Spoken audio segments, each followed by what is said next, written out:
Hey hi guys, இன்னைக்கு நம்ம இந்த கன்னிபால் சீரிஸ் சீசன் 2 எபிசோட் 2 தான் பார்க்க போறோம். இப்போ நம்ம இந்த கதைக்குள்ள போகலாம். இந்த எபிசோடோட ஸ்டார்டிங் சீன்லயே அந்த கூகோ வில்லேஜ்ல அந்த ஓட் ஃபெஸ்டிவல் நடக்கிற இடத்த தான் காமிக்கிறாங்க. அங்க நம்ம ஃபாதரோட தாத்தாவான யோமிசோவை தான் காமிக்கிறாங்க. இவரை நம்ம யோ அப்படின்னு சொல்லிட்டே கூப்பிடலாம். அவர் தான் அங்க உள்ள மக்களுக்கு எல்லாம் ஸ்பீச் கொடுத்துட்டு இருக்காரு. அவர் என்ன சொல்றாருன்னா, வழக்கம் போலவே இந்த வருஷமும் இந்த ஓட் ஃபெஸ்டிவல் எந்த பிரச்சனையும் இல்லாம நடந்துட்டு எனக்கு இப்பயும் ஆச்சரியமா இருக்கு. என் மகன் இறந்து 10 வருஷம் ஆகுது அப்படின்னு சொன்னான். இந்த அருக்கானே இவன் தான் என்னோட பேரன். இதுக்கப்புறம் இவன் தான் இந்த கோவிலை பாத்துக்க போறான். இவன் தான் இந்த கோவிலோட சீஃப் பிரிசிஸ்டாவும் ஆக போறான். எனக்கு இருக்கிற டிசீஸ்க்கு நான் இன்னும் கொஞ்ச நாளே இறந்து போயிடுவேன். எனக்கு இது வரைக்கும் ஹெல்ப் பண்ணவங்க எல்லாருக்குமே ரொம்ப நன்றி அப்படி சொல்லிட்டு நம்ம யோமோ அங்க இருந்து போறாரு. அப்போ அங்க இருக்கிற அடியாலையும் கூட உள்ள இன்னொரு ஆளையும் தான் காமிக்கிறாங்க.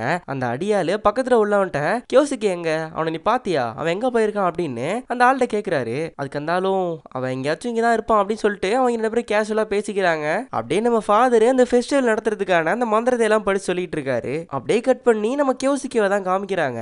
அவரு ஒரு பாழடைஞ்ச பில்டிங்குள்ள போறாரு. உள்ள போய் பார்த்தா நம்ம சுமீர் அங்க படுத்து தூங்கிட்டு இருக்காங்க. கியோசுக்கி எங்க போன உடனே சுமீரை எஞ்சிடுறாங்க. ஆக்சுவலா இவங்க லவ்வர்ஸ் போல. சரி இந்த ஆளு போயிட்டு பாசமா பேசுவோம் அப்படி சொல்லிட்டு பார்த்தா இந்த குழந்தைய ஒழுங்கா கலைச்சிரு, என்னையும் நம்ம மீட் பண்ணாத அப்படின்னு அந்த சைக்கோ அவங்கள்ட்ட சொல்றான். அதுக்கு அவங்களும் நீ நிஜமா தான் சொல்றியா, நான் உன்கிட்ட இது எதிர்பார்க்கவே இல்லை அப்படின்னு அவங்க சொல்றாங்க.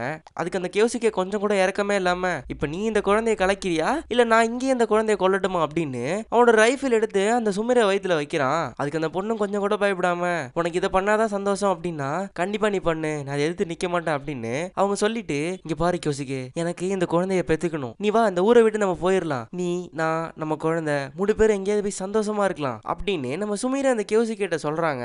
இது கேட்டோன்னே அந்த சைக்கோக்கே ஒரு மாதிரி ஆயிடுது. அப்படியே அந்த சுமீரை ஹக் பண்ணிட்டு, ஒழுங்கா நான் சொன்னதை மட்டும் செய், நான் தேவையில்லாம உன்னையும் இந்த விஷயத்துல இழுக்க விரும்பல அப்படின்னு அந்த சைக்கோ சொல்றான். அப்போ பின்னால இருந்து ஒரு சவுண்ட் வருது. யாருன்னு பார்த்தா அந்த கூட்ரஸ் ஃபேமிலியில் உள்ள ஒரு கேங்கு அந்த பில்டிங்ல தான் இருக்கு. அவனுங்க வந்து இந்த கேஸ் கிட்ட சொல்றானுங்க, நாங்க அந்த ஸ்டேஷன்ல சுமீரை பார்த்தோம், அவங்க இங்க வந்தது ரொம்ப ஸ்ட்ரேஞ்சா இருந்தது, அதான் அவங்கள ஃபாலோ பண்ணிட்டே வந்தோம், பார்த்தா அவங்க இங்க இருக்காங்க. ஆமா நீ பேசும்போது இந்த வில்லேஜ் விட்டு போறது மாதிரிலாம் ஏதோ பேசிக்கிட்டீங்களே, அது என்ன விஷயம், நீ அந்த குழந்தைய கலைக்க சொன்ன அப்படின்னு கேள்வி மேல கேள்வியா கேட்டுட்டு இருக்காங்க.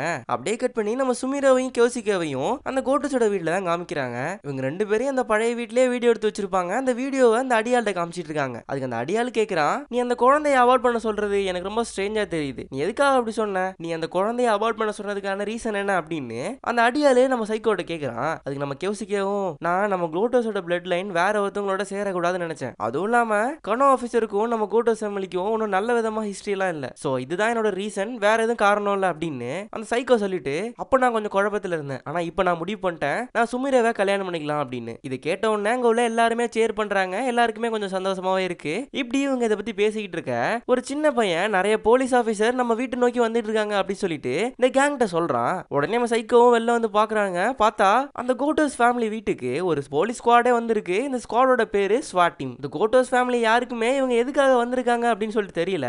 அப்போ அந்த போலீஸ் கேங்ல தான் நம்ம டியும் இருக்காரு. அவர் வந்து நம்ம சைக்கோட்ட, நீங்க நிறைய கன்னு வச்சிருக்கீங்க அப்படின்னு சொல்லிட்டாங்க, கேள்விப்பட்டோம், சோ எல்லா கன்னும் நீங்க பர்மிட் படி தான் வச்சிருக்கீங்களா இல்ல ஏதாவது வெப்பன் இருக்கா அப்படின்னு சொல்லிட்டு நாங்க பார்க்கணும், சோ நீங்க வச்சிருக்க எல்லாமே ஹண்டிங் ரைஃபிள் தான் அப்படி சொல்லிட்டு நாங்க செக் பண்ணிட்டோம் அப்படின்னா நாங்க இங்க இருந்து போயிடுவோம் அப்படின்னு சொல்லிட்டு அந்த டி நம்ம சைக்கோட்ட சொல்றாரு. நம்ம சைக்கோவும் எதுவும் சொல்லாம சரி செக் பண்ணிக்கங்க அப்படி சொல்லிட்டு அந்த போலீஸ் டீமையே அலோவ் பண்றான். இவங்களும் போயிட்டு அந்த வெப்பன் குடோன்ல உள்ள எல்லா கண்ணையும் எடுத்து செக் பண்ணிட்டு இருக்காங்க. பார்த்தா எல்லா கண்ணும் ஹண்டிங் ரைஃபிள்ஸ் தான், எல்லாத்துக்குமே பெர்மிட் இருக்கு அப்படின்னு சொல்லிட்டு அந்த ஆபீசர் சொல்றாரு. சரி தொடர்ந்து சர்ச்சிங்க விட்டுருவாங்க அப்படி சொல்லிட்டு பார்த்தா அந்த டி சொல்றாரு, ஓகே வெப்பன் குடோன்ல உள்ள எல்லா கண்ணையும் எடுத்தாச்சுல, வேற எங்கேயாச்சும் கன் இருக்கான்னு சர்ச் பண்ணுங்க, ஒரு இண்டு இடுக்க கூட விடாதீங்க அப்படின்னு அந்த டி சொல்றாரு. இப்படி நம்ம டி சொன்னதை கேட்டுட்டு அந்த கோட்டஸ் ஃபேமிலியில உள்ள நூன்னு ஒரு ஆளு நம்ம டி கிட்ட சண்டை போட வராரு. அதை தடுத்து நம்ம சைக்கோ அங்க இருந்து அவனை கூட்டிட்டு போயிடுறான். அப்படியே நம்ம டியையும் அந்த அடியால தான் காமிக்கிறாங்க. அப்ப நம்ம டி கேட்கிறாரு, இந்த வில்லேஜ்ல உள்ள மக்கள் தொகை மட்டும் குறைஞ்சிட்டே போயிட்டு இருக்கு, ஆனா உங்க கோட்டஸ் ஃபேமிலியில மட்டும் நிறைய ஆளுங்க இருக்காங்களே அப்படி சொல்லிட்டு நம்ம டி அந்த ஆள்கிட்ட கேட்கிறாரு. அதுக்கு அந்த அடியாலும், எங்க கோட்டஸ் ஃபேமிலியில உள்ள யாருமே இந்த வில்லேஜ் விட்டு எப்பயுமே போக மாட்டோம், நாங்க எப்பயுமே எங்களோட பூர்வீகத்தை விட்டு கொடுக்க மாட்டோம், அதனாலதான் நாங்க நிறைய பேர் இருக்கோம், இந்த ஊர்ல உள்ளவங்களாம் வேற வேற ஊருக்கு போக ஆரம்பிச்சாங்க, அதனாலதான் இந்த ஊரோட பாப்புலேஷன் குறைஞ்சிட்டு இருக்கு அப்படின்னு அந்த அடியாள் சொல்றாரு. அப்போ நம்ம டி ஒரு இடத்துல உட்காந்து அப்படியே சிகரெட் பிடிச்சிட்டு இருக்காரு. அப்போ ஒரு ஸ்ட்ரேஞ்சா ஒரு விஷயத்தை நோட் பண்றாரு. அந்த சிகரெட்ல இருந்து ஒரு ஸ்மோக் எல்லாம் ஒரு மர புதரை நோக்கி போயிட்டு இருக்கு. இது நோட் பண்ண அவரு அந்த புகையை ட்ரேஸ் பண்ணி போறாரு. பார்த்தா அந்த மர புதருக்கு நடுவுல ஒரு கம்ப்ளீட் ரூமே இருக்கு. நம்ம டி அந்த ரூமுக்குள்ள போக ஆரம்பிக்கிறாரு. அப்படியே கட் பண்ணி நம்ம கேவுசிக்கேவையும் அந்த நூவையும் தான் காமிக்கிறாங்க. நம்ம கேவுசிக்கே அந்த நூட்டை எவ்வளவோ சொல்லி பாக்குறான், அந்த நியூ கேட்கிற மாதிரியே தெரியல. நம்ம கின் கோட்டோ பாட்டியெல்லாம் என்ன சொல்லி கொடுத்துருக்காங்க, நம்ம சண்டை போடணும், சண்டை போடுறதுனாலதான் நம்ம ஸ்ட்ராங்காவே இருக்கும், அதை விட்டுட்டு நீ இப்படி சாஃப்டாவே இருந்தீங்கன்னா அவங்க நம்ம தலையில ஏறி போயிட்டே இருப்பாங்க. நீ என்ன சொன்னாலும் சரி நான் சண்டை போட தான் போறேன் அப்படின்னு அந்த நூ அங்க சொல்றாரு. அப்ப நம்ம கியோசிக்கவும் இங்க பாரு, இப்ப நீ சண்டை போட்ட அப்படின்னா அது நம்மளோட சிச்சுவேஷனை இன்னும் ஒஸ்டா தான் ஆக்கும். தயவு செஞ்சு சண்டை போடாத அப்படின்னு சொல்லி சொல்றாரு. நீ ஏதோ எங்கள்ட்ட இருந்து மறைக்கிற, கண்டிப்பா உன்னை நான் நம்பவே மாட்டேன், இப்ப போய் சண்டை போட தான் போறேன் அப்படின்னு அந்த கியோசிக்காவை அடிச்சுட்டு அந்த ஆள் இங்க இருந்து கிளம்புறாரு. அப்படியே கட் பண்ணி நம்ம டிஏ தான் காமிக்கிறாங்க. அவர் அந்த அடியாள்கிட்ட நீங்க ஏன் அந்த ரூமை முன்னாடியே எங்கள்ட்ட காமிக்கல, இது ஏன் எங்கள்ட்ட இருந்து மறைச்சிங்க அப்படின்னு அந்த ஆள்கிட்ட கேட்கிறாரு. அதுக்கு அந்த ஆளும் இப்படி ஒரு ரூம் இருக்குங்கிறது நாங்களே மறந்துட்டோம், ரொம்ப காலத்துக்கு முன்னாடி இந்த ரூமை அடிமைகளை டார்ச்சர் பண்றதுக்காக தான் யூஸ் பண்ணாங்க, நீங்க வேணா அந்த இடத்த போய் சர்ச் பண்ணி பாருங்க, இங்க ஒண்ணு இருக்காது அப்படின்னு அந்த ஆள் சொல்றாரு. நம்ம டியும் அந்த இடத்த சர்ச் பண்ணி பார்த்துட்டு ஓகே இங்க ஒண்ணு இல்ல நான் கிளம்புறேன் அப்படி சொல்லிட்டு அந்த ரூம்ல இருந்து கிளம்புறாரு. அப்போ அந்த அடியாளுக்கு ஒரு விஷயம் ஸ்ட்ரைக் ஆகுது. ஆமா அந்த ஆபீசருங்க, அதாவது நம்ம ஹீரோ தான் கேக்குறாரு, அவன் தானே இங்க வந்திருக்கணும், அவனை விட்டு மத்த எல்லாருமே இங்க இருக்காங்க, இது ஒரு மாதிரி ஸ்ட்ரேஞ்சா இருக்கு, எனக்கு தெரிஞ்சு இவங்க நம்ம கன்னை செக் பண்றதுக்காகலாம் வரல, இவங்க நம்ம வேறத்தை வேஸ்ட் பண்ணி நம்மள திசை திருப்பதான் வந்திருக்காங்க, கண்டிப்பா இவங்க வேற ஏதோ பிளான் வச்சிருக்காங்க அப்படி சொல்லிட்டு அந்த அடியாள் அங்க இருந்து கிளம்புறாரு. அப்படியே கட் பண்ணி நம்ம ஹீரோ தான் காமிக்கிறாங்க. நம்ம ஹீரோ அந்த ஃபாதரோட ஷட்டர்ல இருந்து வேற எங்கேயோ ஒரு இடத்துக்கு போயிட்டு இருக்காரு. அப்போ அந்த ஃபாதர் கொஞ்சம் விஷயத்த நம்ம ஹீரோட சொல்லியிருப்பாரு. அந்த ஃபாதர் என்ன சொன்னாரு அப்படிங்கறத நம்ம காமிக்கிறாங்க. எனக்கு அந்த குழந்தைங்களை எங்க அடைச்சு வச்சிருக்காங்கன்னு தெரியும், அந்த குழந்தைங்களை அடைச்சு வச்ச இடத்த விட அது சொன்னது யாருங்கிறதா ரொம்ப முக்கியமான விஷயம். அந்த குழந்தைங்க இருக்கிற இடத்த சொன்னது யாருன்னா கியோசிகே, அவன் தான் என்கிட்ட சொன்னான். அவன் அந்த குழந்தைங்களை காப்பாத்த சொல்லி என்கிட்ட கேட்டுக்கிட்டான். அது மட்டும் இல்ல கியோசிகேவுக்கு உன்னோட ஹெல்ப் தேவை, அவன் இந்த ஃபெஸ்டிவலுக்கே ஒரு எண்டை போட நினைக்கிறான் அப்படி சொல்லிட்டு அந்த குழந்தைங்க எங்க இருக்காங்க அப்படிங்கிற பிளேஸையும் சொல்றாரு. நம்ம ஹீரோவால இந்த விஷயத்த ஃபர்ஸ்ட் நம்பவே முடியல. அப்படியே அந்த வீட்டை நோக்கி போயிட்டு இருக்காரு. அப்படியே அந்த குழந்தைங்க இருக்கிற அந்த பிளேஸை தான் காமிக்கிறாங்க. அங்க ஒரு ஆளு நூடுல்ஸ் சாப்பிட்டுக்கிட்டு இந்த குழந்தைங்க எல்லாம் பாக்குறாரு. பார்த்தா ஒரு கூண்டுல அடைச்சு வச்சிருக்கானுங்க, சைலண்டா உட்கார்ந்து இருக்குதுங்க. நல்லா தாண்டா ட்ரெயின் பண்ணிருக்கானுங்க உங்களை அப்படி சொல்லிட்டு அந்த ஆள் அப்படியே நூடுல்ஸ் சாப்பிட்டு இருக்கும் போது வெளில யாரோ கதவு தட்டுற மாதிரி தெரியுது. ஒரு செகண்ட் எல்லாரும் ஷாக் ஆயிடுறாங்க. நம்ம அங்கிளும் அங்கதான் இருக்காரு. அப்படியே நம்ம அங்கிள் இந்த ஷட்டர் கிட்ட போய் யாரு அப்படி சொல்லிட்டு பாக்குறாரு. பார்த்தா அவங்க பொண்ணு தான். அப்படியே அவங்க பொண்ணை இழுத்துக்கிறாங்க. நம்ம ஹீரோவும் அந்த வீட்டுக்கிட்ட வந்துட்டாரு. இப்படி இந்த விஷயம்லாம் இங்க நடந்துகிட்டு இருக்க. அப்படியே கட் பண்ணி இந்த கோட்டோஸ் வீட்டை தான் காமிக்கிறாங்க. அப்படியே கட் பண்ணி நம்ம கோட்டோஸோட அந்த வீட்டை தான் காமிக்கிறாங்க. அங்க அந்த அடியாரு நம்ம டீ கிட்ட பேசிட்டு இருக்காரு. அதான் எல்லாத்தையும் சர்ச் பண்ணி முடிச்சிட்டீங்களா, இன்னும் என்ன தேடிட்டு இருக்கீங்க, ஒழுங்கா இங்க இருந்து கிளம்புங்க அப்படின்னு சொல்லிட்டு அந்த அடியாரு நம்ம டீ கிட்ட சொல்றாரு. இங்க ஃபெஸ்டிவலுக்கு பிராக்டிஸ் நடந்துட்டு இருக்கு, சோ அவங்களை அப்படிலாம் உடனே விட்டுற முடியாது அப்படி சொல்லிட்டு நம்ம டி அந்த ஆள்கிட்ட சொல்றாரு. அதுக்கு அந்த ஆளும் நீங்க இதெல்லாம் உங்க இடம் அப்படிங்கிற மாதிரி எங்களை ரூல் போட்டுட்டு இருக்காதீங்க, நீங்க நிக்கிறது எங்களோட இடம், கோட்டோஸ் ஒன்னும் நார்மல் பீப்புள் மாதிரி கிடையாது, ஒழுங்கா இங்க இருந்து கிளம்புங்க அப்படின்னு அந்த ஆளு சொல்றான். அதுக்கு நம்ம டியும் ஆமா நானும் ஒரு விஷயத்தை கேள்விப்பட்டேன், கின்கோட்டோ சொல்லியிருக்காங்களா கோட்டோஸோட ஃபேமிலியில் உள்ளவங்க மட்டும் தான் நார்மல் பீப்புள், மற்றவங்களை எல்லாம் நீங்க நார்மல் பீப்புளா பார்க்க மாட்டீங்களாமே அப்படின்னு சொல்லிட்டு நீங்க நார்மலான ஆளே கிடையாது, நீங்க ஏன் கின்கோட்டோ இது வரைக்கும் சந்தேகப்பட்டது இல்ல, எனக்கு தெரிஞ்சு அவங்க தான் இது எல்லாத்துக்கும் காரணம் அப்படிங்கிற மாதிரி அந்த டி சொல்றாரு. இப்படி இவங்க வாய் வார்த்தையா பேசிட்டு இருக்குது. கொஞ்சம் கொஞ்சமா சண்டையா மாற அப்போ ஒரு குண்டா ஒரு ஆள் இருப்பான்ல, அவன் பெரிய ஒரு மிஷின் கன் எடுத்துட்டு வந்துட்டு யோ ஆபீசரே நீ இதுதானே தேடிட்டு இருந்தீங்க, இதோ இந்த ஆள் இருக்கு அப்படி சொல்லிட்டு ஒளிச்சு வச்சிருந்த அந்த கன்னை எடுத்துட்டு வந்துட்டு அப்படியே சுட்டலான்னு வர்றான். ஆல்மோஸ்ட் சுட்டுருப்பான். ஆனா நம்ம கியோசிக்கே கரெக்டான நேரத்துல வந்து அந்த ஆளை தடுத்துடுறாரு. ஆக்சுவலா நம்மளுக்கு இப்பதான் தெரிய வரும் நம்ம கியோசிக்கே இந்த சண்டையெல்லாம் நடக்க வேண்டாம்னு நினைக்கிறான், அதனாலதான் அதை தடுத்துக்கிட்டு இருக்கான். நம்ம கியோசிக்கே சொல்றான் இங்க பாரு இன்னொரு வாட்டி இந்த மாதிரி சண்டையெல்லாம் வேணாம், இந்த சண்டை எங்க போய் முடியும் தெரியுமா அப்படின்னு அந்த கியோசிக்கே அந்த ஆள்கிட்ட சொல்லிட்டு இருக்கும்போது அந்த ஆள் சொல்றான் சண்டையா, சண்டையெல்லாம் ஆல்ரெடி ஆரம்பிச்சிருச்சு அப்படி சொல்லி சொல்றான். அப்படியே கேமராவை மேல காமிக்கிறாங்க. அந்த வித்தியாசமா இருப்பான் அந்த கிழவன், அவன் அப்படியே அங்க இருக்கிற ஒரு போலீஸ் மேல விழுந்து அந்த போலீஸோட கழுத்தை அப்படியே இந்த கத்தியால அறுத்துறான். அவ்வளவுதான் சண்டை ஆரம்பிச்சிருச்சு, நம்ம டி எல்லாரையும் சுடுங்க அப்படி சொல்லிட்டு ஆர்டர் கொடுக்குறாரு. ஆனா அதுக்குள்ள நம்ம டி எவனோ சுட்டுறான். அப்படியே நம்ம டி ஒரு மறைவான இடத்துல போயிட்டு அப்படியே பதுங்கி உட்காந்துருக்காரு. இந்த கோட்டஸா பாக்கணுமே, கையில கிடைக்கிறத வச்சு அந்த போலீஸ்காரனுங்க எல்லாரையும் போட்டு தள்ளிக்கிட்டு இருக்கானுங்க. ஒருத்தன் பாத்தீங்கன்னா செயின்ஸா வச்செல்லாம் ஒரு போலீஸ் அட்டாக் பண்ணிட்டு இருக்கான். அப்படியே நம்ம கியோசிக்காவை தான் காமிக்கிறாங்க. அவன் அப்படியே இடிஞ்சு போயிட்டான். ஏன்னா அவன் எது நடக்க கூடாது அப்படின்னு சொல்லிட்டு நினைச்சானோ அதுவே அவன் கண்ணு முன்னாடி நடந்துகிட்டு இருக்கு. அவனால எதுவுமே பண்ண முடியல. ஆக்சுவலா நம்ம கியோசிக்கே ரொம்ப நல்லவன் தான் போல. இவனுக்கு இந்த குழந்தைங்களை கொல்றது மத்தவங்களை ஹர்ட் பண்றதெல்லாம் பிடிக்காதுதான். ஆனா இவன் இதை தனியா பண்ண முடியாது அப்படி சொல்லிட்டு தான் நல்ல டைம் வரட்டும் அப்படி சொல்லிட்டு வெயிட் பண்ணிட்டு இருந்திருப்பான். ஆனா இவன் கண்ணு முடியல அதெல்லாம் நடக்கும் போதும் இவனால ஒண்ணுமே பண்ண முடியல அப்படி சொல்லிட்டு நம்ம கியோசிக்கே ரொம்ப சோகமாக நின்றுட்டு இருக்கான். அப்படியே கட் பண்ணி நம்ம சீஃபை தான் காமிக்கிறாங்க. அவர் அந்த குழந்தைங்க இருக்கிற இடத்துல தான் இருக்காரு. நம்ம ஹீரோ அந்த வீட்டு வாசல் முன்னாடி பாத்துக்கிட்டு இருக்காரு. உள்ள நம்ம கனோக்கா இருக்காங்க. நம்ம கனோக்கா என்ன சொல்றாங்கன்னா நீங்க ஏதோ மறைக்கிறீங்க, என்கிட்ட ஏதோ மறைச்சிட்டு இருக்கீங்க, ஒழுங்கா அதை காட்டுங்க அப்படி சொல்லிட்டு சொல்றாங்க. ஆனா நம்ம அங்கிள் அப்படிலாம் ஒண்ணு இல்லம்மா, நான் உன்ட்டு எதையுமே மறைக்கல அப்படி சொல்லிட்டு மழுப்பிட்டு இருக்காரு. டக்குன்னு நம்ம ஹீரோ ஒரு டீமை ஃபார்ம் பண்றாரு.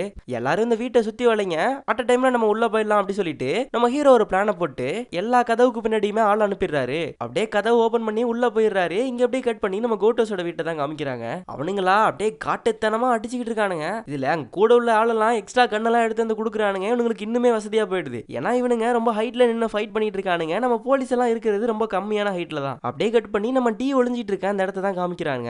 அந்த இடம் ஒரு சின்ன மர வீடு மாதிரி இருக்கு. இவனுங்க சுடுற அந்த புல்லட் எல்லாம் அந்த மர வீட்டால தாங்க முடியல. நம்ம டீ கூட இருக்கிற எல்லாருமே கொஞ்சம் கொஞ்சமா செத்து போறாங்க. இந்த கோட்டோஸை சேர்ந்தவனுங்க ஆல்மோஸ்ட் இந்த 90% ஆஃப் போலீஸை அப்படியே சுட்டு கொன்னுறானுங்க.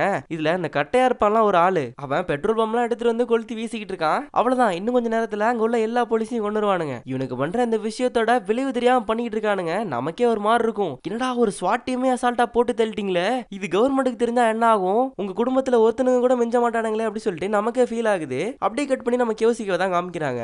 அவரே நம்ம சுமீரவை பத்திரமான ஒரு இடத்துக்கு மூவ் பண்ணணும் அப்படி சொல்லிட்டு நம்ம சுமீரவை கூப்பிடுறதுக்காக வராரு. அப்போ நம்ம கியோசிக்கோட அப்பா இருப்பார்ல, அவரு நம்ம சுமீரவை சுடலான்னு வராரு. அவர் என்ன சொல்லிட்டு நம்ம சுமீரவை சுடுறாருன்னா, போதும் இதோட நிப்பாட்டிக்கலாம், இதுக்கப்புறம் இந்த கோட்டோஸ் ஃபேமிலியில ஒரு வாரிசு கூட பிறக்க கூடாது, இதை இதோட நான் முடிச்சு வைக்கிறேன் அப்படி சொல்லிட்டு நம்ம சுமீரவை சுடலான்னு வராரு. ஆனா நம்ம கியோசிக்கே கரெக்டான நேரத்துல அவங்க அப்பாவை தடுத்து அவர் அடிச்சு படுக்க போட்டுறாரு. அப்படியே காட்டாத்தனமா அவங்க அப்பாவை அடிச்சிட்டு இருக்க நம்ம சுமீரவை வந்து கியோசிக்கே நிப்பாட்டு, அது உங்க அப்பா, போது நிறுத்து அப்படி சொல்லிட்டு சொல்றாங்க. அதுக்கு அவங்க அப்பாவும், நான் ஒன்னும் அவனோட உண்மையான அப்பா கிடையாது, எனக்கு சின்ன வயசா இருக்கும் போது கின்கோட்டை ஒரு ஆபரேஷன் பண்ணாங்க, அதனால என்னால எந்த குழந்தைங்களும் பெத்தெடுக்க முடியாது, உன்னோட அப்பாவும் கண்டிப்பா நான் கிடையாது, அந்த வெள்ள சண்டை போட்டு இருக்கான்ல அந்த கிழவன், அவன் தான் உன்னோட அப்பா, இப்பயாச்சும் புரியுதா, நீ ஏன் என்னைய மாதிரி இல்ல அப்படி சொல்லிட்டு அந்த கியோசிக்கோட அப்பா அவங்கள்ட்ட சொல்றாரு. அதுக்கு நம்ம கியோசிக்கவும், எனக்கு இது ரொம்ப நாளா தெரியும், நீ உண்மையிலேயே பைத்தியம் தான்ப்பா அப்படி சொல்லிட்டு அந்த கியோசிக்கு அங்க இருந்து போறான். ஆக்சுவலா நம்ம கியோசிக்கேவுக்கு அவங்க அப்பா மேலேயும் கொஞ்சம் பாசம் இருக்குன்னு தான் போல. இங்க அப்படியே சீன் கட் ஆகுது. அப்படியே அந்த ஃபைட் நடக்கிற அந்த இடத்த தான் காமிக்கிறானுங்க. அங்க எதுவுமே இல்ல, ஆல்மோஸ்ட் எல்லா போலீஸ் ஆபீசரையும் கொண்டானுங்க, வெறும் டெட் பாடி மட்டும் தான் அங்க மிஞ்சி இருக்கு. நம்ம டி ஒரு மூலையில அப்படியே குத்து உயிரும் கொலை உயிருமா கிடக்குறாரு. அப்ப அந்த அடியாள் வந்து, நீ தான் கடைசி, உன்னை மட்டும் கொண்டானா இங்க ஒரு போலீஸ் ஆபீசரோட உயிரோட இருக்க மாட்டீங்க அப்படி சொல்லிட்டு சொல்றாரு. அப்ப நம்ம டியும், நீங்க சண்டை போட்டு இருக்குது இந்த கவர்மெண்ட் கூட, இதோட விளைவு உங்களுக்கு இப்ப தெரியாது, நேஷனல் செக்யூரிட்டிக்குலாம் அந்த விஷயம் போனுச்சுன்னா உங்க குடும்பத்துல ஒருத்தங்க கூட உயிரோட இருக்க மாட்டாங்க அப்படி சொல்லிட்டு நம்ம டி அந்த ஆட்ட சொல்றாரு. இதெல்லாம் அவனுங்க கொஞ்சம் கூட கண்டுக்கிற மாதிரி தெரியல, முதல்ல நீ இங்க இருந்து வெளில போடா அப்படி சொல்லிட்டு அவனுங்க அங்க கலாய்ச்சிட்டு இருக்கானுங்க. இப்படி இவனுங்க பேசிட்டு இருக்கும் போது நம்ம டியோட கையில ஒரு வாக்கி டாக்கி இருக்கு. அந்த வாக்கி டாக்கில ஒரு விஷயம் சொல்றாங்க. என்ன அப்படின்னா, நாங்க இங்க 3 குழந்தைகளை காப்பாத்திட்டோம், யாருக்கும் எந்த அடியும் படல, இப்ப வரைக்கும் நிலைமை எங்க கண்ட்ரோல்ல தான் இருக்கு, ஓவர் ஓவர் அப்படி சொல்லிட்டு சொல்றாங்க. இதை கேட்ட உடனே தான் அந்த அடியாளுக்கு ஷாக் ஆகுது. அந்த குழந்தைங்களை அடைச்சு வச்சிருக்க அந்த இடத்துக்கும் அந்த போலீஸ் போர்ஸ் போயிருக்கு அப்படி சொல்லிட்டு அப்படியே கட் பண்ணி அந்த குழந்தைங்க இருக்கிற அந்த இடத்த தான் காமிக்கிறாங்க. அந்த 3 குழந்தையில ஒரு குழந்தை நம்ம கனோக்கா மாதிரியே இருக்கு. நம்ம கனோக்கா ரொம்ப எமோஷனல் ஆயிடுறாங்க அந்த குழந்தைய பார்த்தோன்னே. ஏன்னா இவங்க இவ்வளவு நாள் பைத்தியமா இருந்ததே அந்த குழந்தை இவங்களை விட்டு போயிடுச்சு அப்படி சொல்லிட்டு தான் அப்படியே அவங்க அவங்களோட குழந்தைய கட்டி பிடிச்சிக்கிறாங்க. அப்ப நம்ம ஹீரோ சொல்றாரு, எல்லா குழந்தைங்களையும் உடனடியாக ஸ்டேஷனுக்கு கூட்டு போயிடுங்க அப்படி சொல்லிட்டு. அதுக்கு அங்க உள்ள ஒரு ஆளு, நீங்க எப்படி எங்களோட குழந்தைங்களை அழைச்சிட்டு போக முடியும், இங்க இருக்கிற எல்லா குழந்தைங்களும் எங்களோடது, இதா இருக்கு இது என்னோட குழந்தை, இது இவனோட குழந்தை, அங்க இருக்க குழந்தை அது கனோக்காவோடது அப்படி சொல்லிட்டு சொன்னோன்னே நம்ம ஹீரோ பயங்கரமா கடுப்பாயிடுறாரு. உங்களோட குழந்தைங்களை நீங்க இப்படி அடைச்சுதான் வச்சிருப்பீங்களா, என்ன தைரியம்டா உங்களுக்கு அப்படி சொல்லிட்டு அந்த ஆள் அப்படியே அடிக்கலான்னு போறாரு. அப்ப நம்ம அங்கிள் இடையில வந்து, நிறுத்து, எல்லாத்துக்கும் நீ தான் காரணம், இந்த வில்லேஜ்ல நாங்க ரொம்ப பீஸ்ஃபுல்லா வாழ்ந்துட்டு இருந்தோம், நீ ஒருத்தன் பெரிய இவா மாதிரி வந்து எங்களோட நிம்மதி எல்லாத்தையும் கெடுத்துட்ட, நாங்க காலங்காலமா இப்படிதான் வாழ்ந்துகிட்டு இருக்கோம், எங்களோட ஃபேமிலியை பாதுகாப்பா வச்சுக்கிறதுக்கு நாங்க இதை தான் பண்ணிட்டு இருக்கோம், புதுசா வந்துட்ட நீ அப்படியே அப்படின்னு சொல்லிட்டு அந்த அங்கிள் பேசிட்டு இருக்கும் போது அப்படியே அந்த அங்கிள் மண்டையில ஒரு புல்லட் வந்து இறங்குது. பார்த்தா இந்த இடத்துலயும் அந்த கோட்டோஸை சேர்ந்தவனுங்க வந்துட்டானுங்க. அப்படியே எல்லாரும் அங்கங்க ஒளிஞ்சுக்கிறாங்க. அப்போ அங்க வந்திருக்க ஒரு ஆள்கிட்ட இன்டர்காம் வழியா அந்த அடையாளு பேசிக்கிறாரு. அந்த அடியால் என்ன கேக்குறாருன்னா, அந்த ஆபீசர் அவனும் அங்கதான் இருக்கானா, அப்புறம் இன்னொரு விஷயம், அங்க இருக்கிற எந்த குழந்தையும் இறந்துடக்கூடாது, ஏன்னா ஓட் ஃபெஸ்டிவலுக்கு கண்டிப்பா அதுங்க வேணும் அப்படி சொல்லிட்டு அந்த அடியால் சொல்றான். அதுக்கு அந்த ஆபீசர் இங்கதான் இருக்கான், நான் எந்த குழந்தையும் காப்பாத்த போறதெல்லாம் இல்ல, எல்லாத்தையும் சுட்டு தள்ள தான் போறேன், அதான் நம்மகிட்ட ஒரு ஸ்பேர் இருக்கு பாத்துக்கலாம் அப்படி சொல்லிட்டு அவங்க காட்டந்தனமா பேசிக்கிட்டு இருக்கான். இதை கேட்டுட்டு இருக்க அந்த குள்ளமா இருப்பான ஒரு ஆளு, அவன் கேக்குறான், என்னது ஸ்பேரா, இதை பத்தி ஏன் சொல்லவே இல்ல, என்ன ஸ்பேர் அப்படி சொல்லிட்டு கேட்கும் போதுதான் ஒரு வீட்டு அண்டர் கிரவுண்ட்ல பலவையெல்லாம் எடுத்துட்டு காமிக்கிறாங்க. நம்ம ஹீரோயினையும் மஷீரோவையும் கட்டி போட்டு வச்சிருக்கானுங்க. அப்படியே கட் பண்ணி நம்ம ஹீரோ இருக்கிற அந்த இடத்தை தான் காமிக்கிறாங்க. அந்த பில்டிங்கோட டாப்பை உடைச்சிட்டு ஒரு ஆளு உள்ள என்டர் ஆகுறாங்க கண்ணோட. நம்ம ஹீரோ அவரோட பிஸ்டல் எடுத்துட்டு அப்படியே முன்னாடி போறாரு. ஒரே ஒரு கன் சவுண்ட் மட்டும் தான் கேக்குது. அப்படியே இந்த எபிசோடு முடிக்கிறாங்க. சோ அடுத்த எபிசோட்ல தான் நம்ம ஹீரோ பொழைச்சாரா இல்லையா, நம்ம ஹீரோயினுக்கும் மஷீரோக்கும் என்ன ஆச்சு அப்படி சொல்லிட்டு தெரியும். சோ மறக்காம சப்ஸ்கிரைப் பண்ணிக்கோங்க. See you again.